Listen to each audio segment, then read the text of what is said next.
What's up, guys? We live? Welcome back to the show. Uh, Wendy.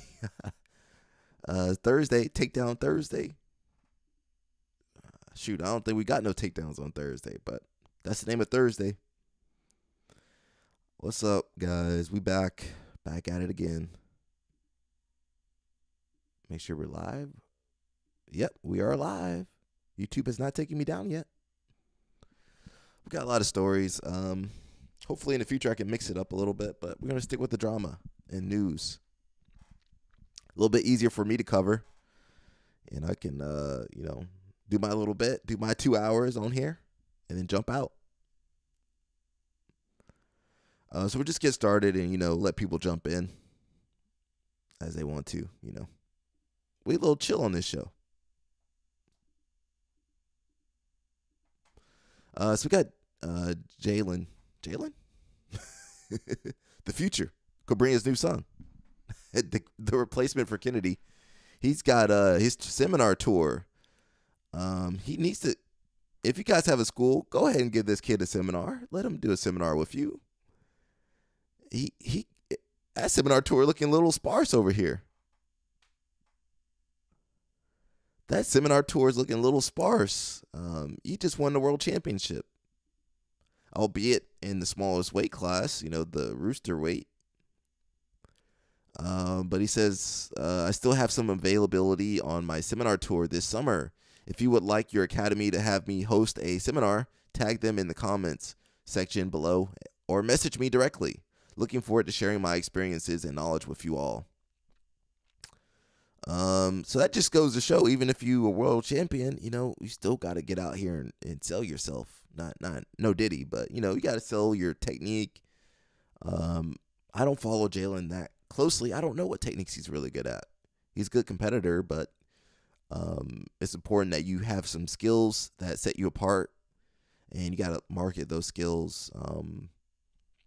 Luckily, we got all this social media, so I would say, Jalen, you need to start posting technique videos or do something of that nature to kind of promote yourself.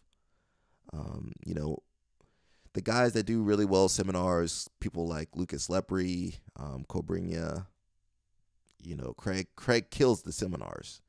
Gordon Ryan kills the seminars. There's a few ways to do it. Either you're really popular, you just dominate everybody, and you have a skill that's like really, someone like Craig Jones, he always coming up with some new techniques, so people want to have him. Or if you have a particular skill set, like Lucas, really great at passing, Cobrinha great at guard, Mendez brothers, bolos, same thing for the Meow Bros, bolos, and Brata Platas. So they have something that stands out that most people really want to see. Trying to think of some other, or you just build that base of people that want to have you all the time. It takes time to build that. It took me, I don't know, it took me a while to build seminars, and even now I don't do that many seminars. I would reach out to individual schools, maybe, tap into your network, bro. Tap into the Isaac network.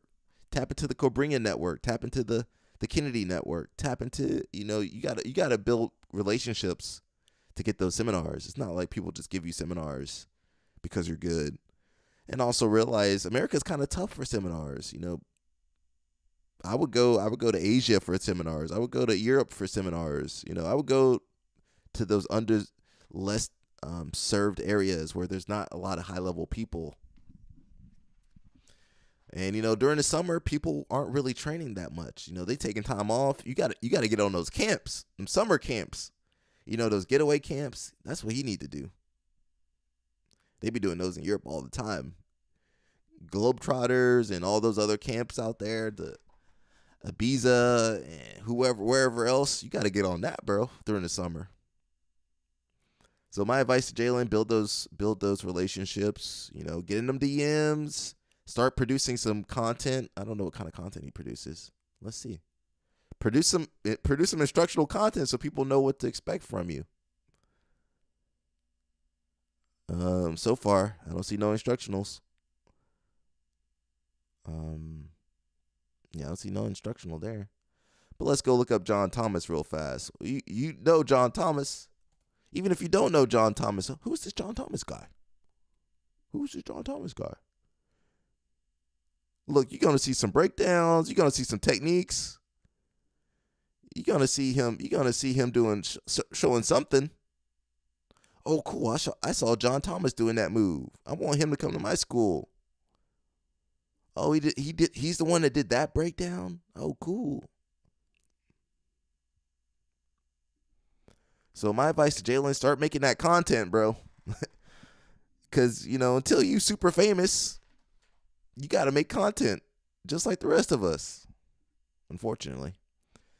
Shout out to Inverted Gear. They got a little sale going on. You guys know offer code ALEC. It says Nogi sale, $35 for select items. So, guys, go check that out if you need some Nogi apparel. You want to wear some of that Inverted Gear. Go ahead, guys. You guys know what to do. If you want to get some Inverted Gear, you get some Inverted Gear. We got Murasaki. He talking to Andre Galvao. I'm just happy he's in English. When you start work at a factory? I think 14, 15. 14 years old? Yeah, 14, 15. There's a picture of you, like I saw, like working. Yes. Like what kind of factory is that? Where my dad used to work, it was a welding factory. How many hours? In the beginning, it wasn't a lot. In the beginning, it was like maybe 8 to like 2 p.m., 8 to 1 p.m. But what about I wasn't school? going to school anymore. You're there like, we need money. No, my God. It's actually, it was like my dad was supporting me, like my jiu-jitsu idea or dream. My mom, she was more like a regular mom. Like, she wanted me to go to Not school. a regular mom. Not a regular, sorry. Not like a sports mom. Not Yeah, like she was. mom, I understand what you mean. Yeah. And I love her. No, your mom is cool, man. Like, yeah. she supported you, but she was concerned about your future. She was concerned about my future. How old are you when you start work at a factory? I think 14, 15. 14 years old? Yeah, 14, 15. There's a picture of you, like I saw, like working. Yes. Like what kind of factory is that? Where my dad used to work, it was a welding factory. How many hours? In the beginning, it wasn't a lot. In the beginning, it was like maybe 8 to like 2 p.m., 8 to 1 p.m. But what about I wasn't school? going to school anymore. You're there like, we need money. No, my God. It's actually, it was like my dad was supporting me, like my jiu-jitsu idea or dream. My mom, she was more like a regular mom. Like, she wanted me to go to Not school. a regular mom. Not a regular, sorry. Not like a sports mom. So, a lot of those Japanese Brazilians, Japan, they be making them dudes work in the factories at 13, 12, 13, 14. So that's a whole different topic over there. It says, did you know this about Andy Murasaki? Before becoming a high-level jiu-jitsu athlete, Andy was working in a factory in Japan at just 14 years old. He left school early, had the support of his dad, and kind of had his mom's support too, just a regular mom, and started working to help make money. In Japan, working hard is part of the culture, and Andy lived that from a young age. Even while working, he never gave up on jiu-jitsu. He trained as much as he could. He kept improving and stayed focused on his goals. So yeah, they were, they be taking advantage of them people over there. The Japanese Brazilians, the Japanese Koreans, they've taken advantage of you over there. But that's just, that's how it is over there. So I'm glad Andy got out of there. Maybe one day he'll get that world championship, I don't know. We got Chris Cyborg. Somebody didn't know, maybe it was Wendy. She didn't know that there's a female cyborg. Well, that's her. She just turned 40. Today, with a heart full of gratitude, I celebrate my 40th birthday. I praise God for every moment, every challenge overcome, every victory, every tear that taught me something, and every smile that made me grow. None of this would have meaning without the faithful presence of the Lord in my journey. Throughout these years, I have seen God's hand guiding me, even when I didn't understand the path. Today, I understand that everything is part of his purpose. Shout out to Chris Cyborg. You know, we haven't seen her fighting anymore, but she's still around. I think she's doing boxing and stuff. So shout out to her. If you guys are a Cyborg fan. Ain't got music. We watched this yesterday. We had David Carr versus JB. They had the toe tag championship. And man, JB was going hard. JB looked a little old though, but he was going hard. You know, it's supposed to be a game for the kids. JB said he ain't losing to David Carr. They kind of do the same weight class too, 74. Says father and son camp was amazing. The Carrs, David Carr and Nate Carr, I believe, set the tone for how fathers can be encouraged to raise impactful sons beyond the mat, and daughters too. Here's what I learned. David didn't start wrestling until 5th grade. Up until then, he'd just come to the room with dad to play games and watch the guys on the team train. He wasn't looking to win right now. His mantra was greater later. I like that. All my jiu-jitsu dads out there, don't push your kids too hard because they're not going to want to train. Most would say, sure, but he has the DNA. True, but in the history of NCAA wrestling, there have only been 4 father and sons to both win a title. They all had that DNA too, but the quality of leadership from father is a major key. Nate Carr is a coach and pastor. He had a strict policy on how he allowed his son to be led. Surround him with good men, not just good wrestlers. He's learned that the world will beat your son up enough. You don't have to pile it on too. Instead, he met David with constant encouragement paired with intentional challenges to help him grow. Crazy parents, you're disqualifying your sons from greatness already, and you don't even know it. You can train them with the very best, but until you work on yourself, you'll continue damaging them emotionally. The sad part is you may not realize it until it's too late. Yo, my man JB, he be making these long posts. So remember, you don't have to make instructional videos. You can make these long posts like JB. Your family name means something. Your dads have laid the foundation for your success. Sons have responsibility to honor that. Work hard, be respectful, and be grateful. Do these 3 things, and you'll be a man worthy of adding to the legacy of your family. David cried in practice as a kid. It's frustrating as a father. Why you got to tell him he was crying? It's frustrating as a father to see your son repeatedly cry in training. But it's part of growing and figuring things out. It's not because they are weak, but they lack emotional maturity. It will come with time and practice. You don't have to fight to be great. He didn't grow up fighting his partners in the practice and being yelled at constantly. This may be one way to develop that dog mentality, but I've more often watched it develop broken, insecure men. Instead, teach your son to be a competitor, work hard and smart, and believe in themselves. Most fathers are terrible. JB, most fathers are terrible wrestlers. Wrestling is hard. Stop being so critical of your sons.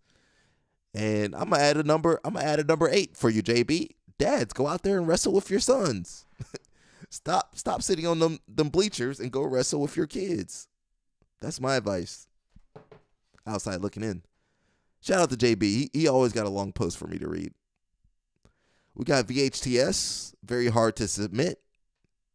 They got a new gi out. Where's Rich Homie Quan? Quan, you out there, bro? Quan, are you out there, Quan?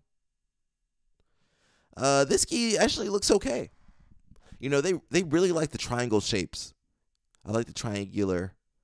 And they got the old school weave, diamond weave or whatever that's called. I like it. It's not IBJJF legal, but it's cool.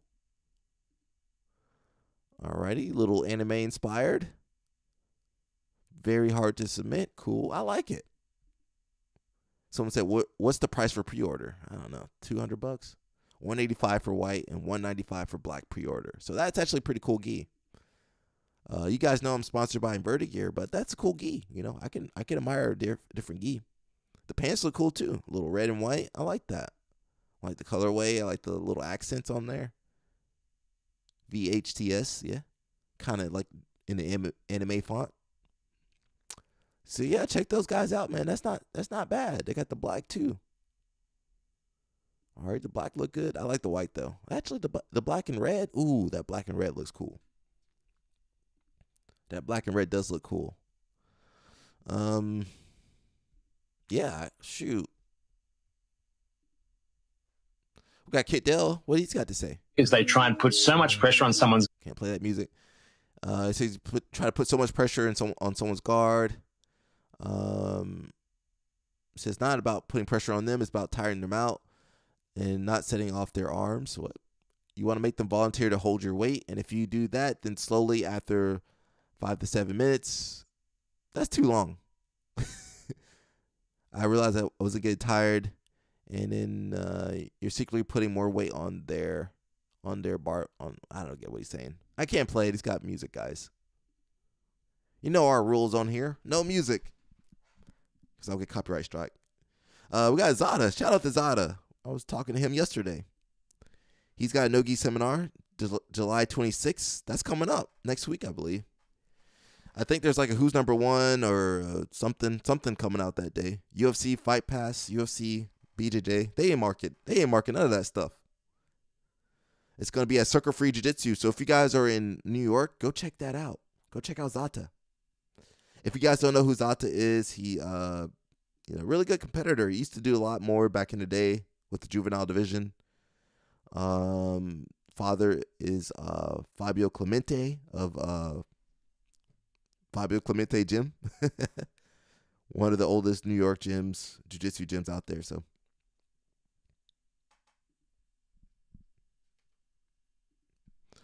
So yeah, go check that out, guys, if you're in the area. You got Sucker Free Jiu-Jitsu right there. In Zata.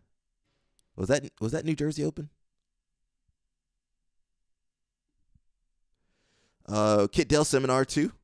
He going to be in Miami. Alliance BJJ Coral Springs, Florida. I believe that's somewhere south of Miami. I think. I don't know. I've never been there. And I like how they got the Venmo and the PayPal up there, so you can pay that way, register and pay that way. A little bit expensive. Kit Dell, $75. You just getting back in the swing of things, but Miami, he could charge those prices. And that's July 26th too. So we got Zada up in New York, 26th of July, and you got Kit Dell in Miami. We got some UFC fights coming through. I'm not really big in the UFC. Walker versus Zhang, light heavyweight, and Ortega versus Sterling. That might actually be okay. We'll see. What day is that? August 23rd. Okay, that ain't coming up. We saw that already. So if you guys saw the thumbnail, we got Ben Askren, we got Chattery. We got Raquel. Can't play that. She's getting ready for UFC BJJ 2. I don't know who she's going against. Hinato will be facing Tackett, and I don't know who she's facing. If you guys don't know, they're married together. Obviously married. The Canutos. And they have a gym in Vegas. That was actually a smart move. Putting your gym in Vegas is actually kind of smart. Typical Combat, what's going on, bro? Happy takedown Thursday. He says, what do you think about Ty versus Adrian? Adrian Lee, he gonna get smoked, bro. He's a better MMA fighter. I mean, Ty's never fought MMA. But Ty fights his brother every day. Ty fights Cade every day. So I think he's going to get smoked. I actually really do like the Lee family. The sisters, RIP to the younger sisters that passed away. But I like their family. One of the few martial arts families out there that, not doing anything crazy. I'm going Ty all the way. I don't see anybody at one really beating the Rotulos. The only people that can beat the Rotulos are the Rotulos. I would like to see Ty fight Tackett or something. Wouldn't that be kind of cool in the MMA?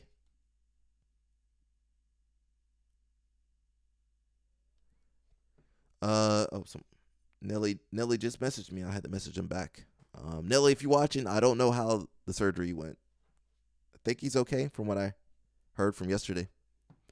We got A-Rod. If you guys don't know A-Rod, she's a good jiu-jitsu fighter. I don't know if it's got music on it, but let's see.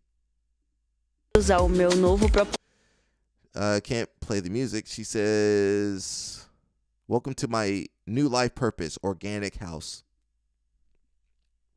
Is that her gym? Some of you come with me and check on it. So she's got a female-only gym, basically, coming up. I support it. I support the females having their own spot, their own space. Can K beat Christian in MMA next year? Shoot. I don't know. I haven't seen Christian really fight too much. I'm going Rotulo's all the way. Rotulo's all the way. So A-Rod, if you guys know A-Rod, she's with Dream Art. I think she dates Izaki. And she's opening up her own school just for the girls. So I support it. I want to see it, see it prosper. The girls deserve a safe space too. So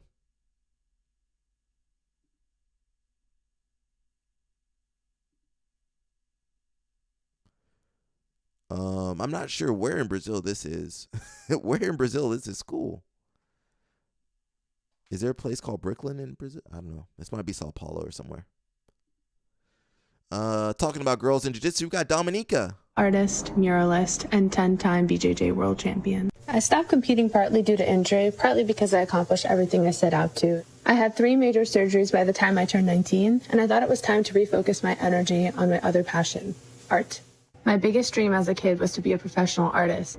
Now I find myself painting murals across the country, making mixed media pieces, designing merch, and of course, teaching jiu-jitsu. At one point, jiu-jitsu was my whole world, but now what I really want to do is create. So let's create together.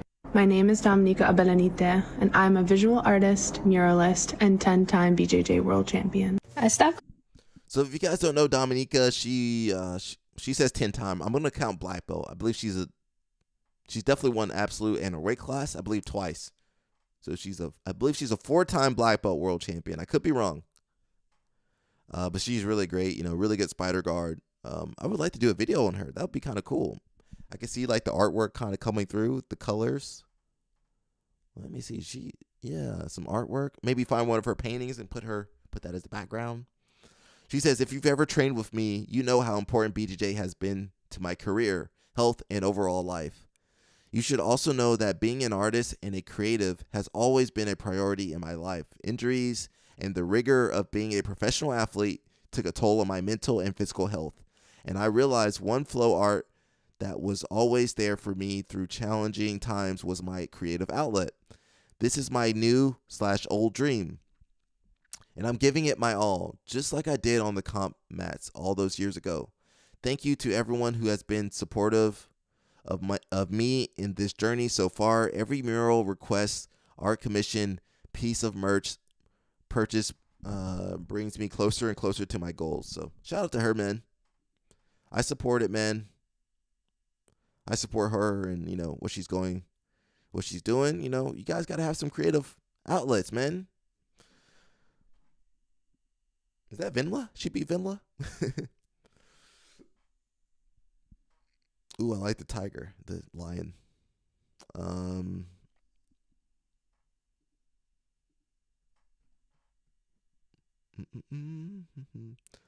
Got a little Ben Askren update, guys. From the video,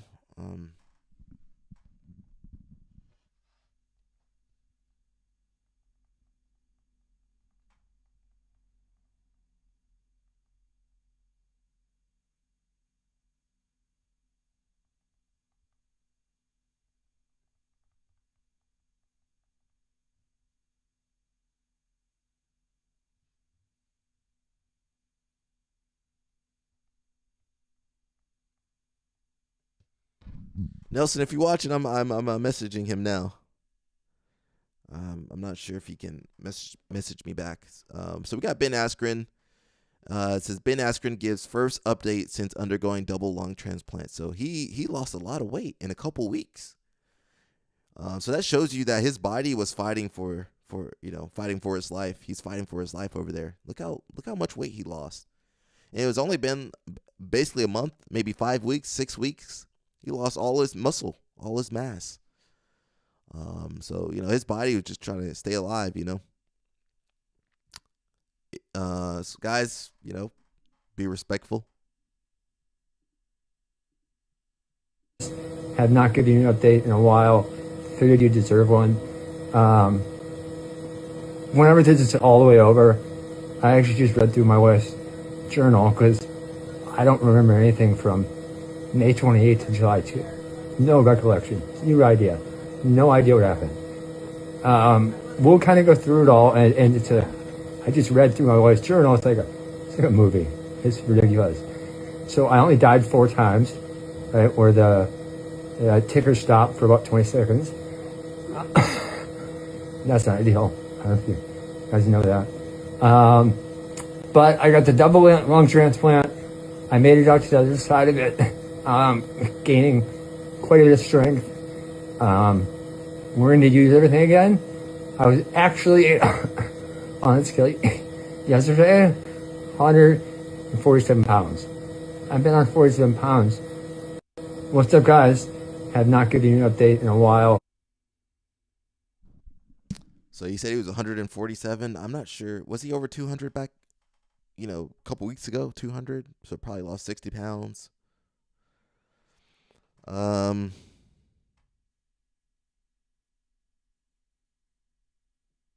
right, Nelly. Nelly, I'll message you in a second, Nelly. So Ben lost a lot of weight. Is having a hard time talking. So again, guys, he had a double lung transplant. So, they chop the lung up. They get a donor. So somebody dies and donates their lungs. So they got the lungs. They have to insert the lungs to the trachea. Because there's a connection there.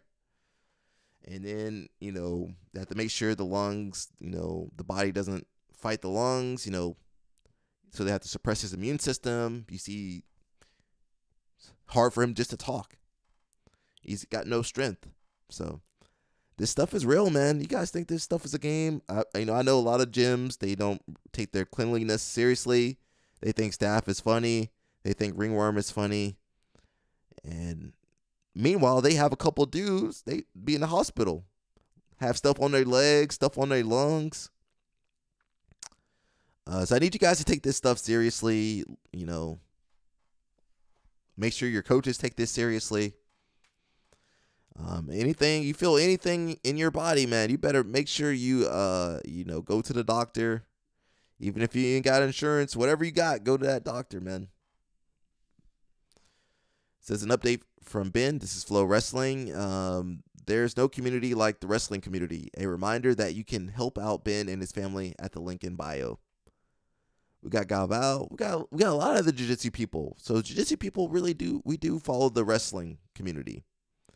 Galval says, keep strong, champ. You will overcome all of that, and you will be with your family soon. God bless you. Praying for fast recovery. And, there is no fast recovery from this. This is going to be a lifelong deal. He's going to be on medications for the rest of his life. He's going to have to be careful what he does. No more wrestling. I don't think he's ever going to be able to wrestle again. So you guys got to be you got to be mindful out here. I was going to say crazy. You got to be careful out here. Someone says, coming from a wrestler who is now a respiratory therapist who works daily with lung transplant patients, you are doing great, man. Keep up the positivity and work on getting that strength up.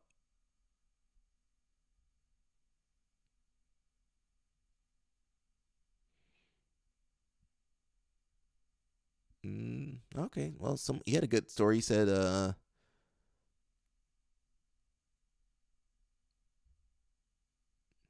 there's a guy, older dude.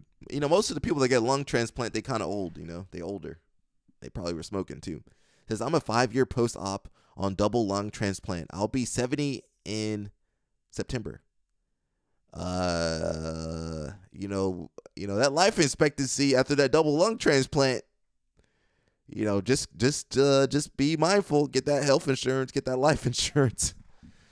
Get that good policy, man. Says I'll be 70 in September, and I'd like you to know that it's possible you'll be.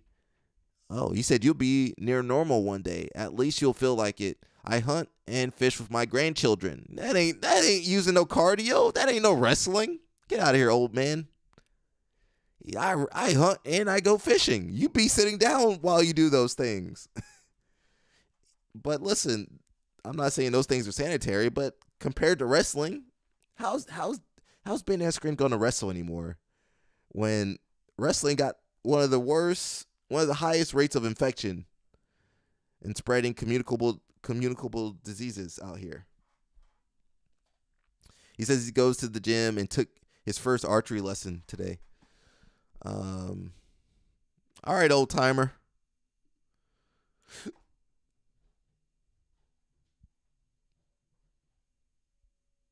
It says, reminder to you all that Ben's insurance denied his transplant, and the donors are the one that came up with the money. Not the donors, not the person that donated the lungs, but people donating money to him. Someone says it's insurance. They don't GAF, if you know what that means. If you're on the brink of death and a single parent. Just a reminder not to believe everything you read on the internet. Alrighty, so yeah. Shout out to Ben Askren. We're going to go more in detail about that a little bit later. I'm going to skip this story, but shout out to my Brazilian bros out there helping the kids, When's the last time you saw a black belt have a seminar for kids? Can't play that. We saw Baby Shark. He had a seminar for the kids, and he sounded like a 7-year-old girl. And then he got Sandre Silva. He's over here giving a seminar to the kids too. So yeah, shout out to the homeboys doing work out here. We got Amit over here. They in this long distance relationship, guys. I don't know about it. It says us going on 5 years long distance as full-time athletes from different countries. So, God forbid this relationship don't work out for Amit. I don't know who's gonna be able to fill Mika Gaval's shoes. She's gonna have to find an Olympic gold medalist to fill his shoes. She might not find a wrestler. She's gonna have to go to a different sport. I can see her getting with someone's a basketball player or something, volleyball player. Amit gonna be okay regardless, and Mika, he Brazilian, he gonna be okay. Him and his second family gonna do okay. She says we make it work. The fact that you posting about this, I don't think that probably means it's not working.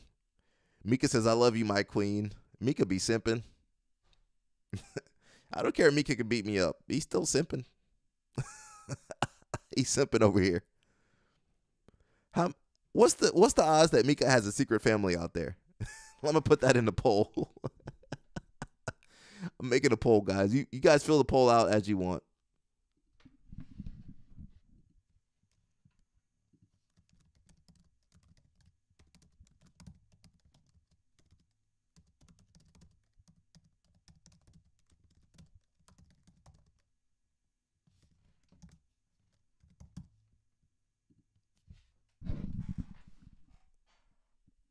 You guys fill out the poll if you want to.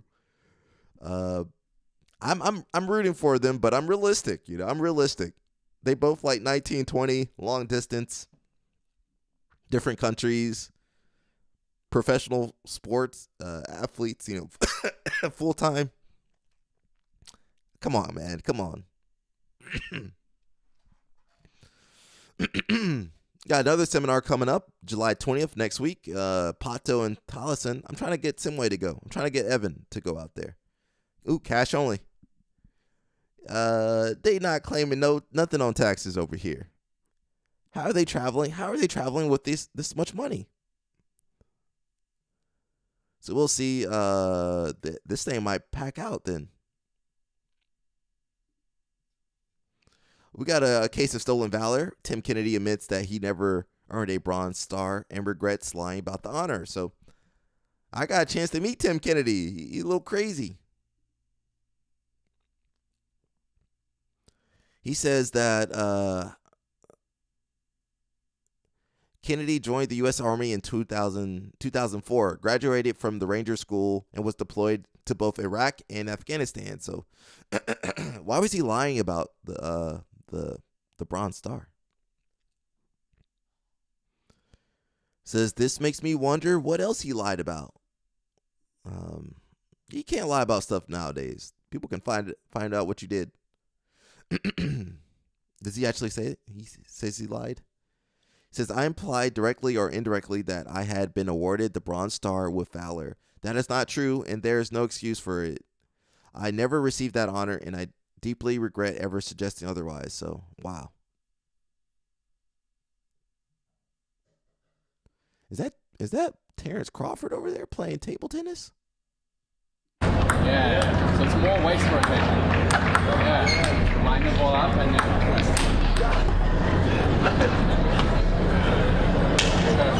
That's cool. Yeah. Moving on to wrestling, we got Kyle Dake. He got his Dake 001s. I've never seen them before, but he said they're on sale for 20% off. If you guys want some Dakes, you guys go and check him out. Who is this? Is that his wife? Cold plunge. Oh, really? I can do 5 minutes up to my neck. Wow. That's not his wife. Hands in? That's Oh, not yeah, his hands wife. in. Hands in. I don't think I can do that. 5 minutes? We gotta get you in the 6-minute challenge. I know. The 6-minute, 39-degree challenge. I clicked on my watch yesterday and I saw it was the 6th, and I was like, oh, I was on my way to Pittsburgh, and I was like, shoot, I'm going to miss it. Yeah. I'm going to have to do it in the fall. Yeah. But, no, I want to try that. You get a t-shirt. I know. Yeah. I want the t-shirt. Yeah, you gotta earn it, though. I know. You can't just give you one. No, I know. I'm gonna earn it. I don't want you to give me one. I've recently gotten into the cold. I don't know about that cold plunge, guys. You guys go cold plunging for me. I'll leave that to you guys. Moving on, we got King's Way. What's going on with King's Way? So I guess Gordon's just going to coaching route. I don't know, man. We'll see. Where's Jason Whitfield at? You know, he loved Gordon Ryan. My man Jason Whitfield, love him some Gordon Ryan.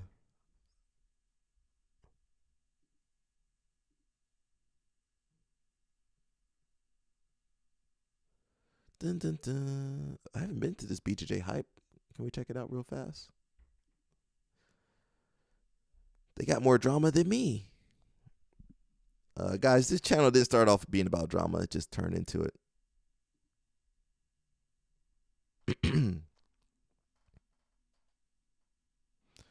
So, you know, King's Way, that's Gordon Ryan's gym. We'll see, man. We'll see. I don't know. Says the opening of King's Way represents a major milestone for Ryan, who has been building anticipation for his new training headquarters. The facility promises to be more than just another BJJ gym. It looks exactly like a regular BJJ gym, just with more ads on the side there. I figured Gordon would do like, I don't know, something. Maybe they do in the budget. They do in the budget gym. I just expect the King to have a King League gym. You know, that this is like a gym that could be anywhere in America. You know, it's not like an AOJ that really stands out, or, you know, some of these other gyms.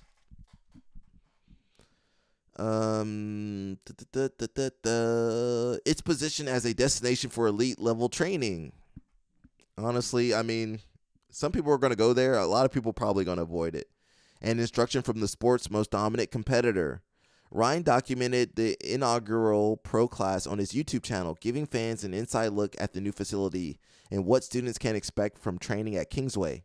The timing couldn't have been more fitting, with the July 4th opening adding an extra layer of significance to what's already a landmark moment in Ryan's post-competition career.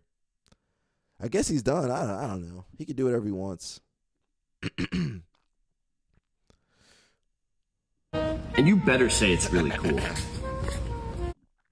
Your boy Dominique Bell's got a new product. He says, comment focus and I'll send you a link to pick up your own Jiu-Jitsu Focus journal. Only shipping to the U.S. for now. So if you guys want to get a journal.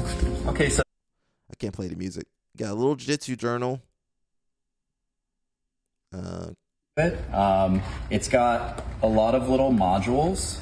So you set the intentions for the day, you have the technique, free space. It's got a lot of things where you can track your rolls. These are all things that I did when I was first starting jiu-jitsu. And so I felt like it would just be helpful to add some guidance to people's rounds. Also, there's all of my custom artwork in it. So I don't know if you guys know, but I used to do a lot of comics. So every 2 weeks or so, you get a comic as like a little reward. And then you have like a moment to reflect. Anyway, I think it's really cool. And if you guys want one, I will leave a link or a way for you to get that in the caption. But yeah, thank you for checking it out. My little brother made a jiu-jitsu journal, and you better say it's really cool. Seems cool. I'm not big on jiu-jitsu journals. I don't know. Seems kind of. I like Don Bell, but I don't know. It depends on your learning style. Some people really like writing things down.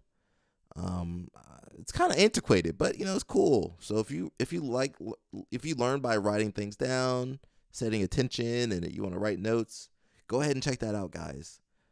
I don't know. I feel like Dom could come up with a better product idea, but it's better than nothing. But I don't know, maybe an app or I don't know. Alrighty.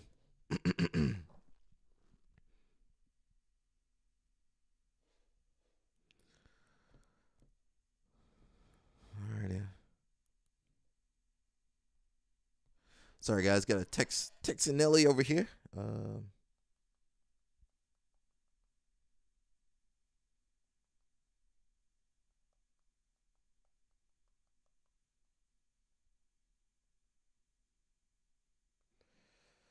It's hard multitasking. I only got 2 hands. I'm trying to multitask over here. Shout out to Don Bill. He's one of your favorite grapplers. That I would highly suggest for you guys to leave on the outside whenever you guys walk in. Right? That is the thing that most take away from you guys. Right? When I say, man, use 50% of your jiu-jitsu to help support your partner. You guys do it for 5 seconds. The moment the guy almost passes your guard, you go 100%. Now you're avoiding from learning yourself and you're avoiding from helping your partner to grow. Guess what? Nobody's gonna get better. You're not gonna get better, then now you overreact to the guy. Whenever it's your turn, what are you guys gonna do? Gonna do the same you just did. So now you know who's gonna get better? Nobody. So it's super important for you guys to understand and realize that whenever we come here, the main goal is not to win. The main goal is to get better. There is a thing called ego that I would highly suggest for you guys to leave on the outside whenever you guys walk in. I don't want to hear about ego from Cyborg. I don't want to hear about ego from Cyborg. I don't want to hear about ego from Cyborg. I don't want to hear about ego from Wagner or Cyborg or anybody from Fight Sports. Anybody from Jiu-Jitsu, really. I just don't want to hear about ego from nobody in this sport. Because I know they ain't telling the truth about ego. Everybody's got an ego, but these guys over here, they got some of the biggest egos I've ever seen in my life.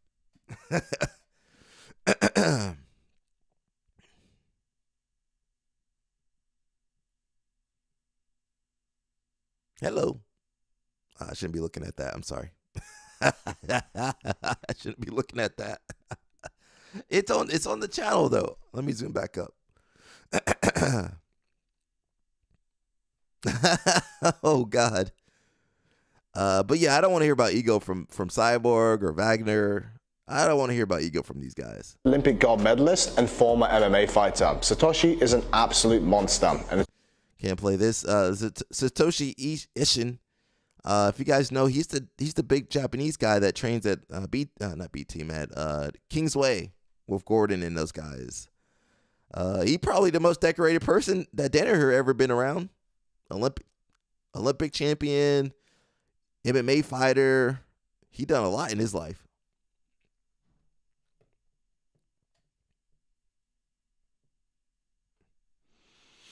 He does a lot of different physical training. He was in the hospital for something though. What was he in the hospital for? He grew up just doing a lot of drills, and that's how judo is though. You just drill where's the ecological people to explain judo to? Where's the ecological people that explain judo? Because judo all about drilling and repetition. But it's cool he doing some plyometrics, Olympic lifting, general strength training with deadlifting, squatting, pushing, pulling. It says, unfortunately, a lot of high-level athletes don't always film their workouts but taking photos, we can assume that he's built up a very strong foundation of strength through these fundamental movement patterns. Yeah, I mean, you got to keep moving around. Makes you resilient to injury and helps you meet the demands of your sport and compete at the highest level. I definitely think the judo and the wrestling are better at the strength and conditioning than us. They seem to be, I mean, they got more resources for that. If I want to do strength and conditioning, I got to pay for that strength and conditioning. But if you go to like wrestling, usually they have the strength and conditioning stuff right there next to them. They might have a second gym with all the strength stuff right there. The judo people, half their training is just strength and conditioning. So, we should add more of that into jiu-jitsu. But as Marcelo Garcia said, I want to condition by doing my sport more, not necessarily being in the gym as much. But you guys needed some foundation of strength training.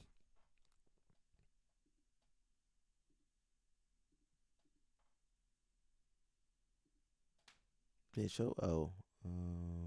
see. We got Who's Number One. That's coming up Friday, next Friday, 25th of July. There's like Who's Number One. There's the BJJ, UFC BJJ that nobody promoted at all. Nelson, why are you asking me all these questions, bro? I don't know. Nelson, Nelly, I don't got all the answers, Nelly. I'm texting as you type me. You got Lucas Lira. You guys, if you remember the kid he fought Lucas, Achilles Hosha. He was kicking Achilles Hosha in the elbow.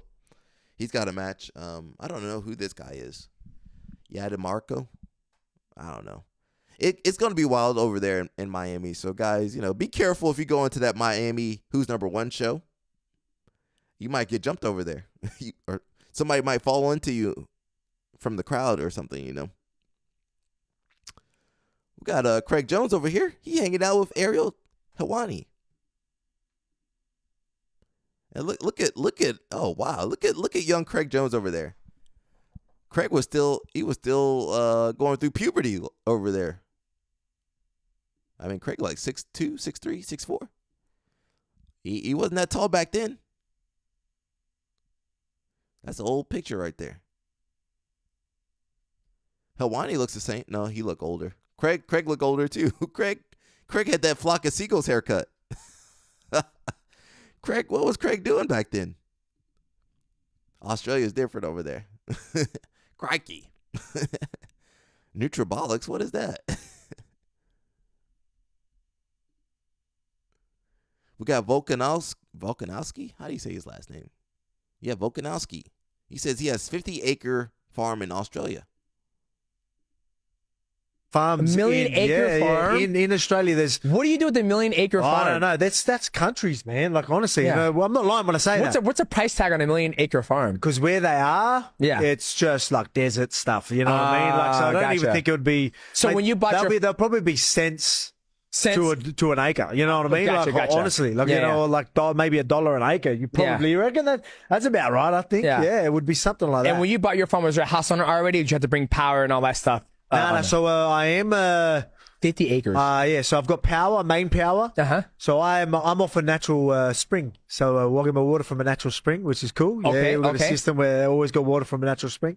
But yeah, so it's sort of off grid, but not 50 acres. 50 acres. Still close to everything. Like, so I feel like I'm in the middle of nowhere. You would think I'm in the middle of nowhere. Yeah. But still 20 minutes where do you go? to school, 25 minutes to the gym, 10 minutes to the highway. Got 1 million acre farms. 1 million acre farm? In Australia. What do you do with a 1 million acre farm? Day one on the farm. How good's the farm, boss?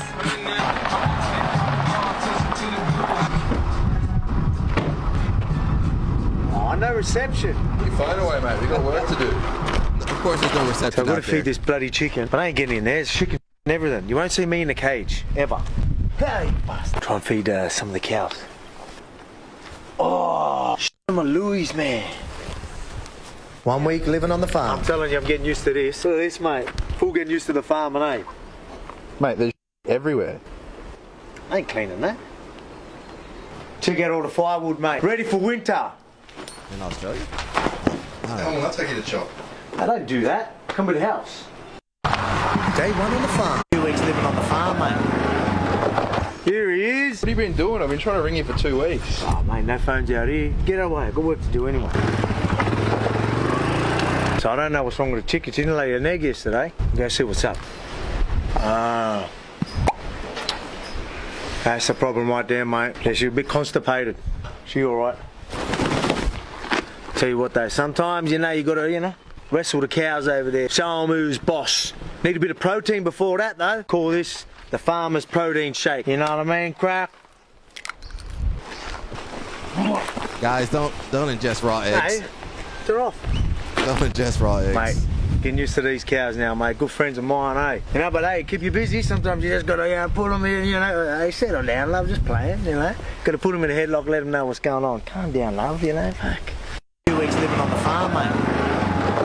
Here he is. What have you been doing? I've been trying to ring you for 2 weeks. Oh, mate, no phones out here. I feel like it's going to fall. Shout out to Volk, man. He's smart, Make that UFC money and go get your, go get some land or something, I don't know. Don't waste that money on some cars and stuff. Get some tangible stuff you can pass down to your family, kids and wife, whoever. Or save that money, You never know what's gonna pop up. Look at Ben Askren. He couldn't have thought that would happen to him.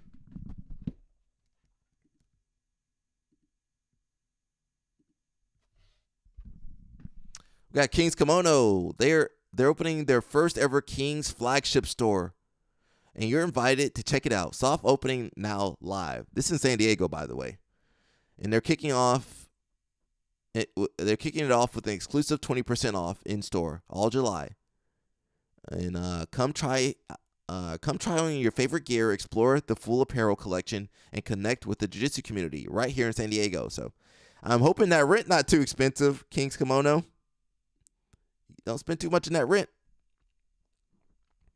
I do like King's Kimono. I can't lie. I didn't like their last gi I got from them. The pants didn't fit. The pants didn't fit at all. Had no coverage in the back. And it was too tight. But King, I do like Kings. They sponsor a lot of your favorite athletes like Tynan and Mika. They sponsored Leandro Lowe and several others. So it's going to be in San Diego. If you guys want to go, Monday through Friday, 9 to 6, and Saturday, 10 to 3. So I like the vibe, man. It's very cool. That's why didn't hear me out, guys. I think Gordon Ryan should have partnered with King's Kimono. Does anybody think that? I mean, he probably would bankrupt them. But I think there's the branding, King's Kimono, Gordon Ryan, Kingsway. There's some synergy there. And look, they could have designed Gordon Ryan's school for him. It would have looked a lot better. That design's better than Kingsway design, right? Kingsway, yeah, that could have been a cool crossover. But you gotta have some brain cells to put that together. The combination of wood, leather, concrete, that's kind of like a lot of the design nowadays. If Gordon was smart, he would have tried to hook up with one of these companies out here like that. But whatever, man. Whatever, Instead, he got the tacky he got all that tacky advertisement on this gym. It's tacky, right? Let's go back, Kingsway.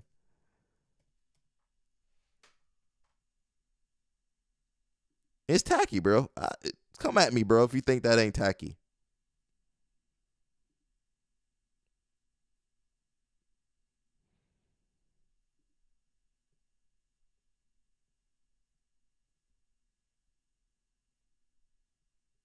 Helena, what you wearing, girl? She be wearing everything. I don't know, man. I don't know. We'll see how they do, man. I'm hating over here.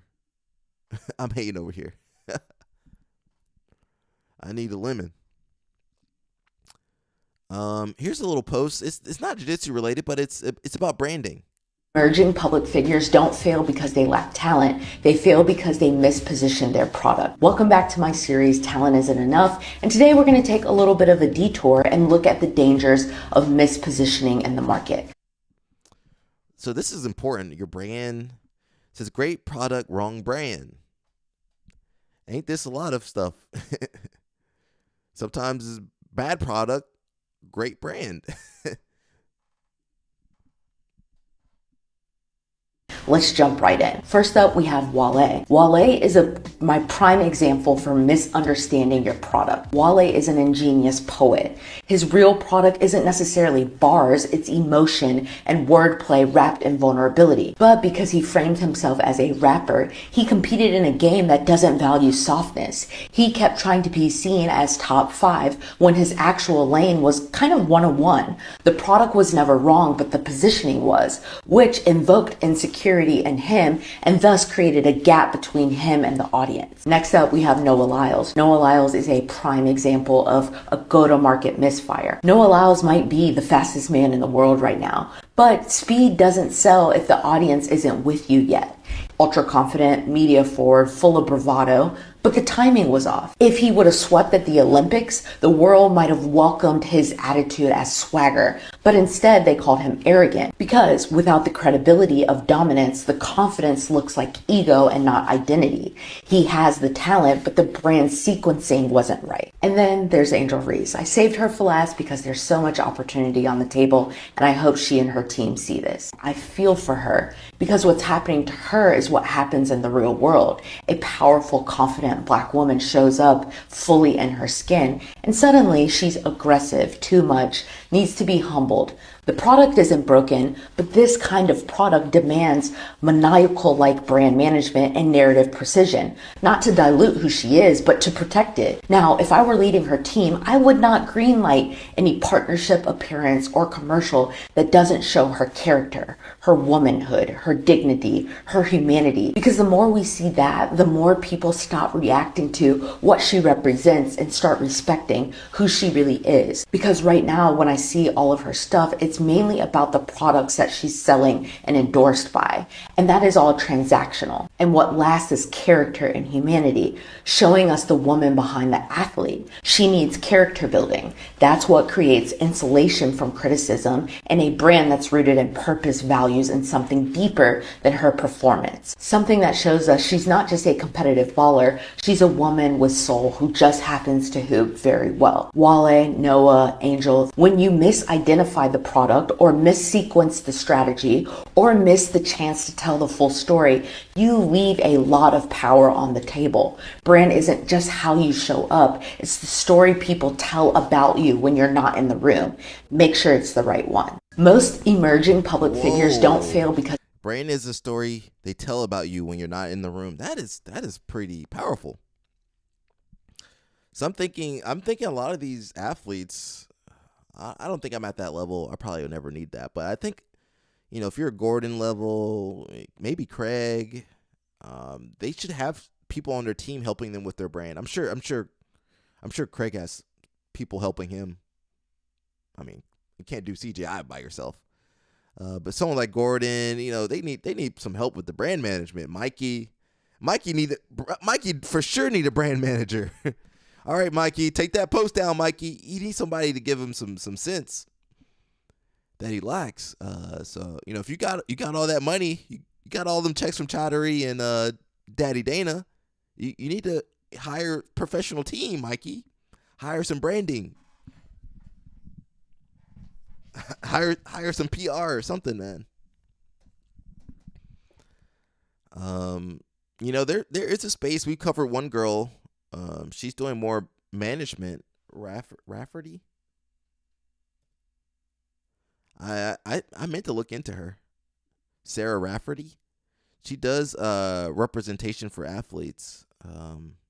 like agent wise. So might be worth looking into her. If you're an athlete or you know some athletes, where was it? Yeah, I might look into it too. She got a boyfriend, guys. I'm all business over here. So we did talk about her before, in a good way. No diddy. So she does negotiations, branding and marketing, social media marketing, promotional events, networking, sponsorship, and sponsor relations. So it might be worth looking into. I might look into working with her, or maybe you guys, if you know any athletes out there. Got International Masters Asia coming out this year, November. I say the European way, 29th to the 30th of November. And that's going to be in Takasaki Arena. Takasaki, Japan. I messed that up. If you're in Asia, man, where my boy Charles at? Charles, you go out there, man. Go represent. Definitely, if you're in Asia, go out there, man. It'll be a good tournament. One championship. One of the guys, typical combat. He asked me about Lee versus Rotullo. I'm going Rotullo all the way. Of course, Rotullo. Never bet against Rotullo. That's going to be on the 5th of September. So if you guys want to watch it on One Championship, if they're still around,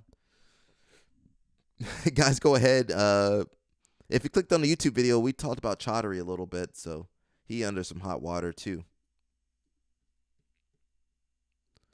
One championship under some hot water. We got AP. Where's Quan at? They created a wrestling singlet. Not my style, but It says, crazy to think our first wrestling singlet is dropping sometime soon. And it's with Realtree. Who's that? As you know, these things take time, but it's finally here and comp ready. Okay, cool.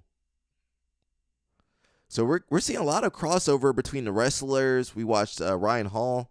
He had a freestyle match. Lovato had a wrestling match this year. You got Jason Nolf over here. He need to go back to wrestling. But, we're getting a lot of crossover.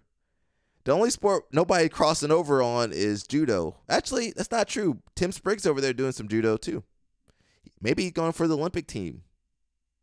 Could he become the first jiu-jitsu Olympian? So I'm not the biggest fan of this style, but Rich Homie Quan might support that. Yesterday, Craig says, I think Mika could probably run through the entire Khabib team consecutively. If the Sambo guys really mean business, give us your 5 best versus Mika. And you got the Dagestani crew. Of course, Mika could tap all those dudes, bro. Come on. Goonberg says, respectfully, of course. Alex says, Craig had this chaos locked and ready to go for Ariel Helwani for sure. So we'll see.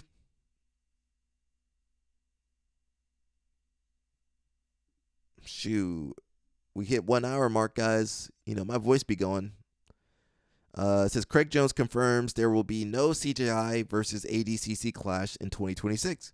Well, there is no ADCC this year. There is no ADCC in 2026. ADCC 2027, that's a different animal. Yo, Jason, what's going on, bro? Happy Takedown Thursday. Jason says, Realtree is an outdoor hunting clothing brand. Okay, cool. Why are they making a singlet, though?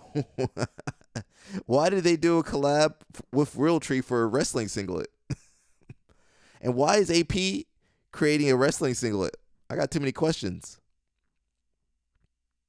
After igniting one of the biggest rivalries in modern grappling, Craig Jones has confirmed that Craig Jones Invitational, CJI 2, will not go head-to-head with ADCC in 2026. There is no ADCC in 2026.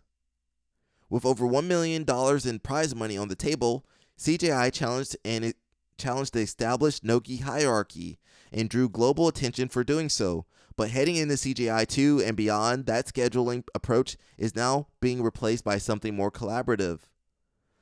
Time heals most wounds, you know? Craig Jones. I was just trying to prove a point with that first event. Obviously, we had a lot of differences about how we do it. But really, at the end of the day, I feel like we won a little too much, and I don't want ADCC to disappear. I mean, Craig Jones single-handedly dethroned ADCC last year. ADCC, who knew you could take out ADCC with one event? ADCC been around for 20 plus years, and Craig Jones in 1 year, less than 1 year actually, was able to dethrone ADCC.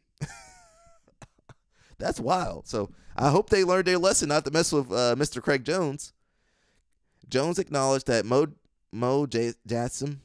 Jason, I can't pronounce his last name, ADCC's head organizer, was limited by tradition and the structure ADCC has followed for decades.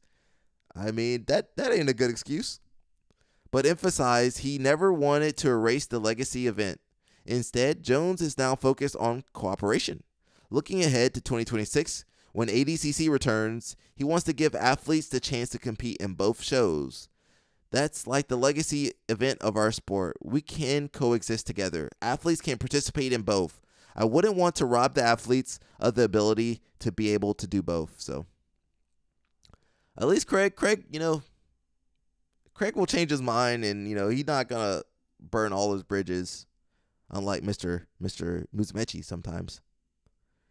We talked a lot about Moneyberg yesterday. There's really nothing to defend on here. I mean, where's Mikey at?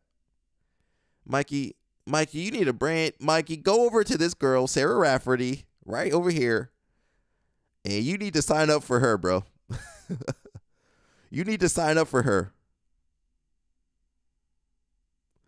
You need her to handle your negotiations, the branding and marketing, the social media marketing, promotional events, networking, and sponsorship and sponsor relations. So I think he need to get with her.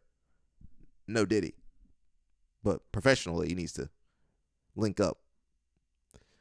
We got Chaudhary. If you guys clicked on the thumbnail, we got Chaudhary on here. Says, because we are one, Chaudhary Siddhiyong, I can't say his last name, fires back at smear campaigns with a rallying cry for unity and truth. I mean, do you expect guys like Chaudhary and Dana White to tell the truth? If you do, man, I got a bridge to sell you.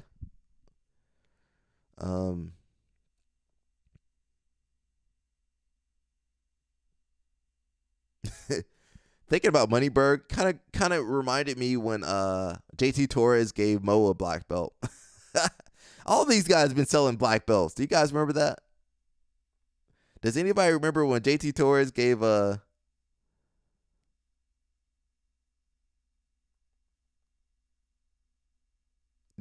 Does anybody remember when JT Torres gave Mo a black belt last year? Was it last year?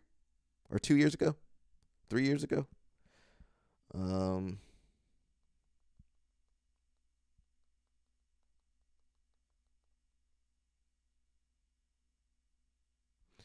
I gotta get back to Nelson in a second.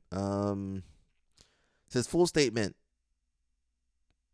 This is over the last several years, as one has grown exponentially in popularity around the world.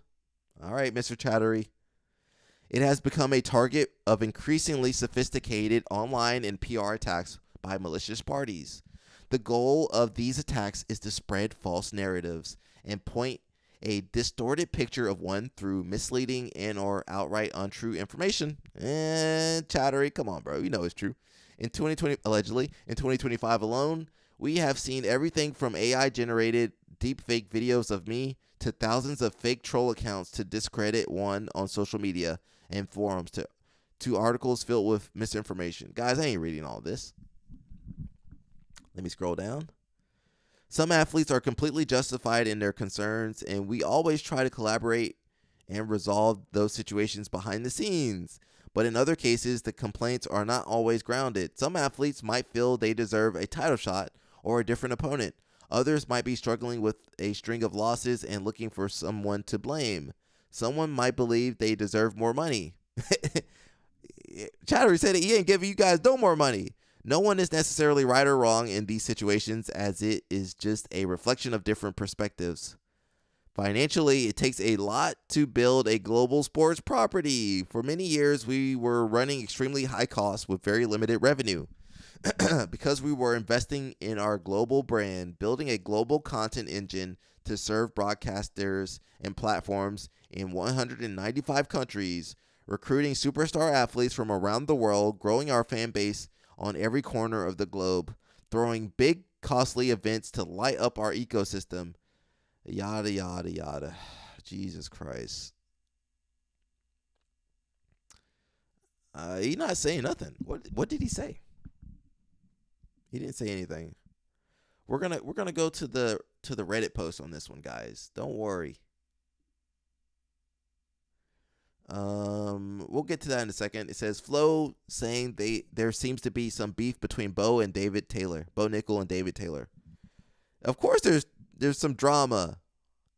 There's some beef. It all stems back to their wrestling days.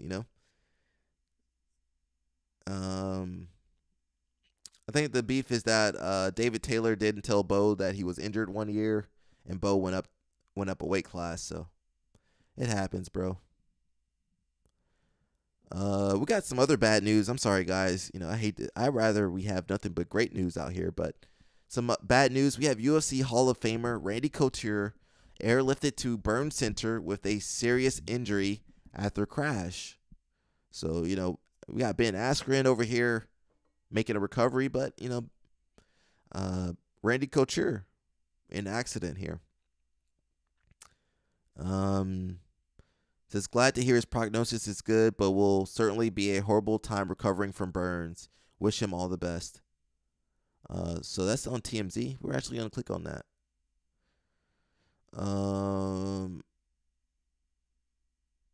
It says, after NHRA practice crash. What is that? What does that mean?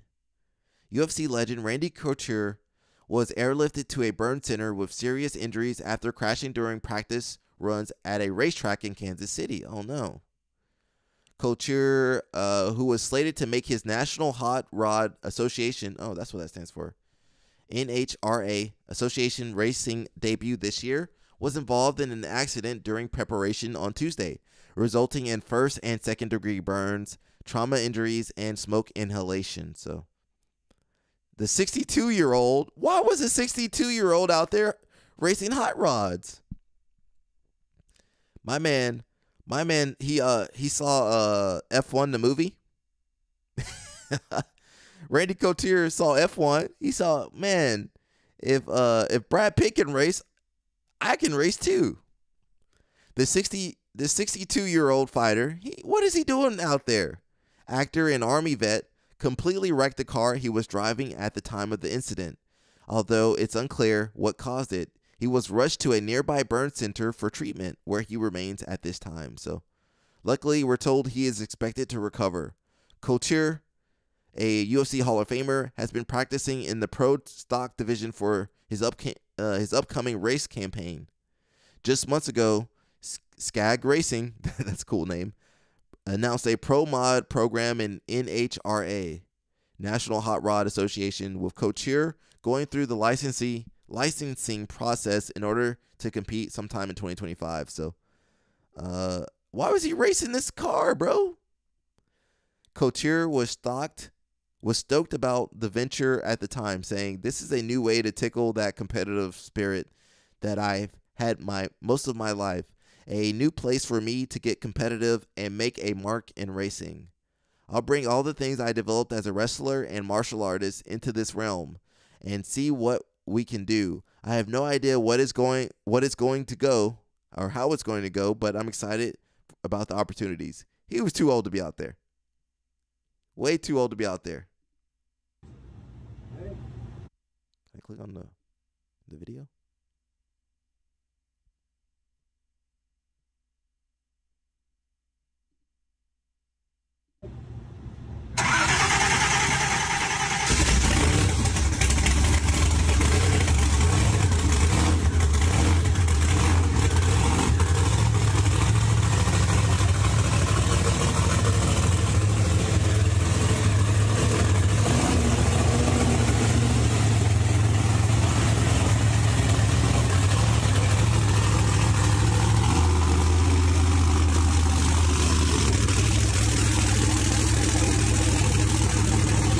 mean, that's barely a car.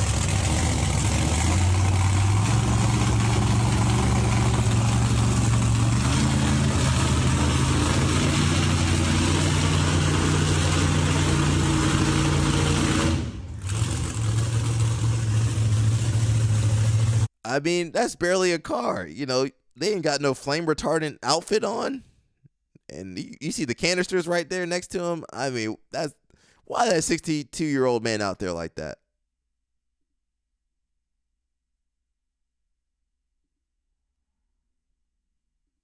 What's up, everybody? Randy Couture. Hurricane season is officially here.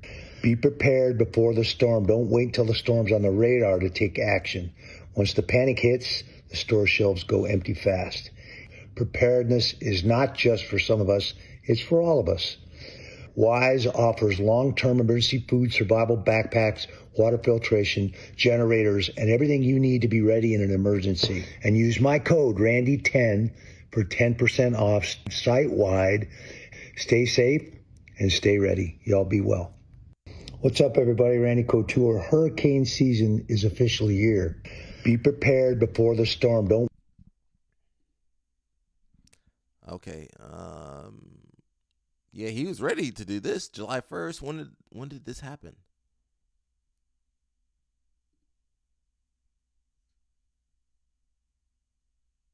All right, so keep him in your prayers, man. Shout out to cousin Rob. He's in the hospital too. If you guys know my big cousin Rob, keep him in your prayers as well.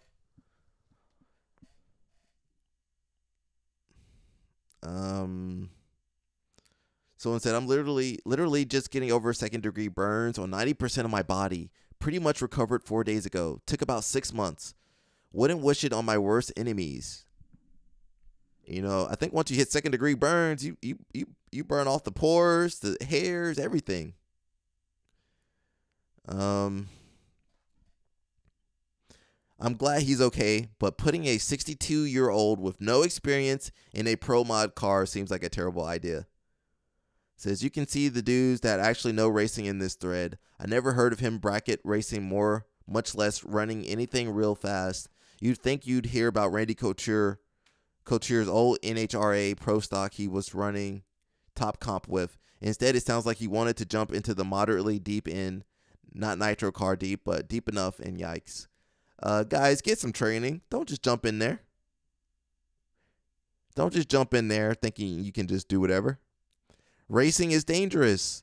Already seen like 2 people under 25 in North America who have been killed in competition within 6 months.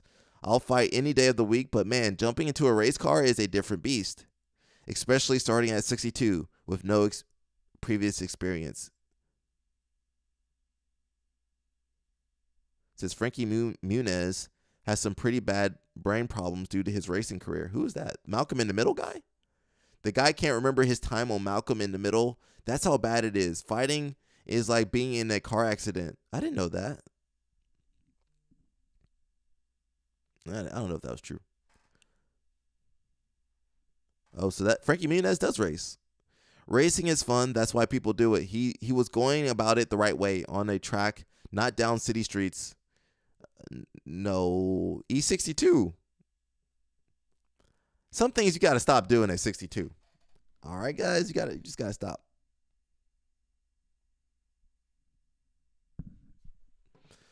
We got a little post on our MMA. Says, is there any hope for the UFC to improve soon? I don't really watch the UFC, to be honest. I know. Do you guys watch the UFC? I'll make a quick poll.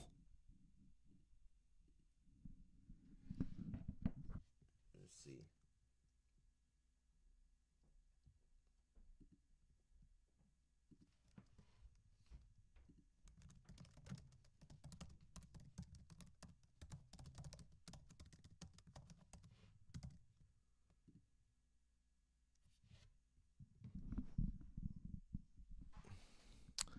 Let's see. So it says, is there any hope for the UFC to improve soon?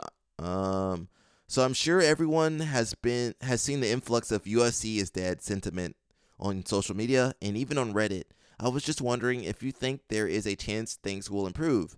The main issue is that there are no stars. Card quality is declining.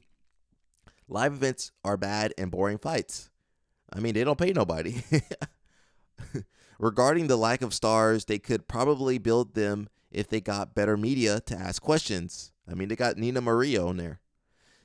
They all ask the same BS nowadays. I feel like the UFC doesn't really make an effort to go to local crowds. This is made worse by the lifeless Apex. Is that their training performance institute place? They don't even go to Brazil anymore, despite it being one of the biggest MMA markets. I understand the crowd there got criticisms for the Glover retirement, but that was years ago. I see no reason why they shouldn't go back because otherwise the crowd is incredibly hype. They don't go to anywhere that the champions are from now. DDP or any other African champions never got an Africa fight. Ilya hasn't got a Spain fight. Caucasus champions never got a pay-per-view. The only hope in this regard is that they seem to be prioritizing Mexico and China now, where a lot of fighters are from. But with the Performance Institute and having events there, both with the Performance Institute and having events there. Oh, they do have Performance Institutes there. I forgot about that. Both in China and Mexico. But even then, the Noche event ended up being moved, and the Shanghai Fight Night is somewhat lackluster in my opinion. Regarding the lack of talent, in my opinion, the reason is the fighter pay. I mean, we've been talking about that this whole time. Less and less talent want to join and put in effort due to that. I was wondering if there is any likelihood of things changing soon, because I'm sick of seeing my favorite sport turn into a boring clown show. I mean, you make more money fighting a YouTuber in boxing, and you don't got to train that hard in boxing. If you want to be good at MMA, you got to do striking, boxing, Muay Thai, wrestling, jiu-jitsu, conditioning,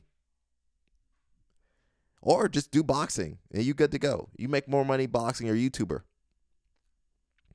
Regarding other promotions, I don't see much hope there either. The former largest alternative promotion, Bellator, shut down.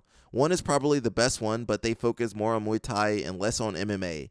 PFL is bleeding money. Not sure how Octagon is doing.